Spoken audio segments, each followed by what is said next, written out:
Utafiti tunashukuru kwamba utafiti huu ambao mnafanya na zaidi ya kuweza kuona jinsi gani ambavyo watu watapata fursa hiyo kuweza kujitegemea. Manake uhasibu na fani nyingine zinazohusiana na hasibu ni chache katika serikali, lakini katika taasisi kujitegemea na nini inakuwa ni nyingi. Kwa hivyo unaweza kupatia tu fursa kama hizo, wanaweza kujiingiza nao katika ajira katika harakati kama hizo mbalimbali. Kwa hiyo nikuombeni kwamba kwanza tupate tawi na sisi Pemba kiwapendeza, na tunaomba hilo iweko hivyo kama ambavyo vingine vimefika kwa sasa hivi yani. Lakini la pili, tuweze kuja na fursa za kuweza kutafuta vijana wetu katika maeneo yetu tofauti. Na la tatu hilo basi kufanya mafunzo ya muda kama taasisi nyingine zinavyofanya, manake elimu kila siku inabadilika, inakuwa Kwa hivyo pia tunaweza kupitisha kozi ile fupi yani kwenye taasisi yetu haya, kama ambavyo naitwa masekretari wetu, madereva na wenginevyo. Pia tunaweza kuleta pia na wahasibu wetu tukiwa mkawaita watu kama hao pengine, ili kushinda kuwatia short zile kozi za fupi, wiki mbili, mwezi mmoja, hivyo mambo yakaenda. Pia ni kuweza kuwa refresh katika harakati zao mbalimbali. Sisi tunapongeza sana kwa sababu chuo hiki tunakifahamu juu ya umahiri wake na ubora wake katika kutoa taaluma hapa Tanzania. Kwa kweli hongereni sana.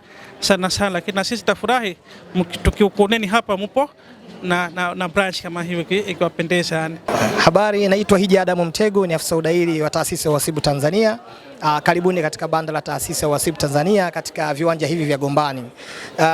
Hapa tumewaletea wataalamu mbalimbali akiwemo afisa udahili pamoja na wataalamu ambao wamebobea katika ushauri kuhusiana na masuala ya kozi mbalimbali. Tunawakaribisha wadau, wanafunzi kwa ajili ya kufanya udahili. Ni rahisi kufanya udahili kupitia TIA kwa sababu tunatumia linki yetu ambayo ni oas.tia.ac.tz.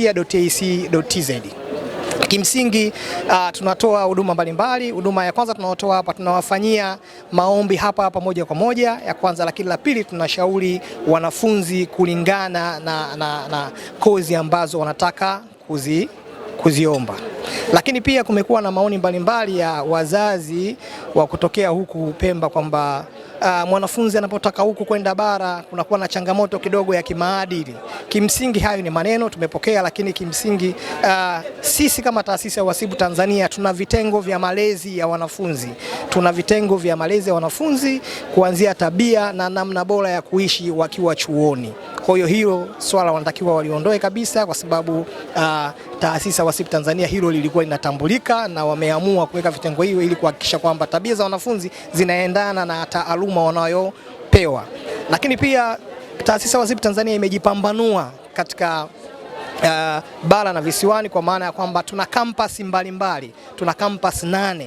Mfano hapa visiwani tunayo kampasi iko pale Kisonge Thabit Kombo, lakini pia tunayo Tanga, lakini pia tunayo Dar es Salaam main campus, lakini pia tunayo Singida, Mwanza, lakini pia na Kigoma.